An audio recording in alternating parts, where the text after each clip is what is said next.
শ্রীলঙ্কার মাঠে সিরিজ জয়, জুলাই গণঅভ্যুত্থানে শহীদদের উৎসর্গ করেছেন লিটন দাস। এই ফরম্যাটে নিজেকে এবং দলকে গুছিয়ে নিতে জানেন বলে দাবি টি-20 অধিনায়কের। মিরপুরের উইকেটে ব্যাটারদের সামনে কঠিন চ্যালেঞ্জ দেখলেও আত্মবিশ্বাসী লিটন। চায়ের কাপে সমাজ বদলের ঝর্ণা তুলে আগে গোছান নিজেকে। প্রিমিয়ার টাইটানিয়াম আলমিরা, গুছিয়ে ফেলুন জীবনটাকে। স্বস্তির জয়ে শেষটা দারুণ হলো বাংলাদেশের। কেটেছে ড্রেসিং রুমের গুমট। লঙ্কা ছাড়ার আগে সুখস্মৃতি, অনুপ্রেরণা সঙ্গী দলের। খুশি বাংলাদেশ অধিনায়ক। শেখ মেহেদী ছিলেন লিটনের তুরুপের তাস। যে কোনো সিরিজ জয় এটা একটা ভালো ফিলিংস অ্যাজ এ ক্যাপ্টেনের জন্য, এবং আমার মনে হয় আপনারা অনেক খুশি অ্যাজ এ বাংলাদেশি ফ্যানরা, যারা ক্রিকেট লাভার, তারা অনেক খুশি যে আমরা শ্রীলঙ্কার মাঠে এসে ম্যাচ জিততে পারছি।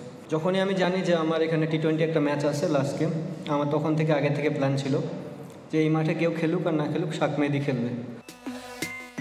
নাজমুল শান্তর ইনজুরিতে গেল বছর ওয়েস্ট ইন্ডিজের বিপক্ষে লিটনের দায়িত্বটা ছিল অন্তর্বর্তী। প্রথমবার ক্যারিবীয় দ্বীপ জয় করেছিল বাংলাদেশ। নিয়মিত অধিনায়কত্ব নিয়ে আবার হারতে হয় আরব আমিরাতের কাছে, হোয়াইট ওয়াশ হয় পাকিস্তানের বিপক্ষে। লিটনের অধিনায়ক অধ্যায় যেন রোলার কোস্টার রাইড। ওয়ানডেতে ব্যাট প্যাচ, নিজে ধুঁকছিলেন টি-20-র প্রথম ম্যাচে ফ্লপ, হেরেছে দল। হতাশার ঘেরাটোপ থেকে কিভাবে ঘুরে দাঁড়ালেন, দলের ইতিবাচক পরিবর্তনের নেপথ্যেই বা কি? আমি জানি যে এই ফরম্যাটটা অনেকদিন ধরেই খেলতেছি, কিভাবে খেলতে হয়, টিম কিভাবে আগায় নিয়ে যেতে হয়। তো আমার কাছে মনে হয় এই ফরম্যাটটাতে কখনোই আমার ওই প্রেশারটা ছিল না যে আমি কিছু করে আসিনি আগে। আমার অলওয়েজ মনে হয়েছে যে আমরা তো পাকিস্তান সিরিজ খেলেছি, হয়তো আমরা সিরিজ জিততে পারিনি, বাট এখন আমরা সবাই মোটামুটি ভালো ক্রিকেট খেলেছি।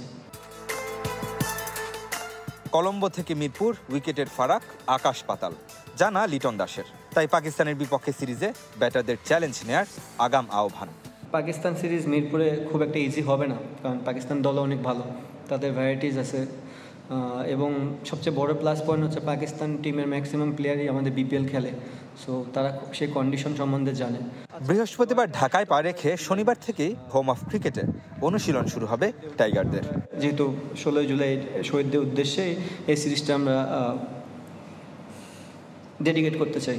রেদওয়ান শোয়েব, চ্যানেল 24, কলম্বো, শ্রীলঙ্কা।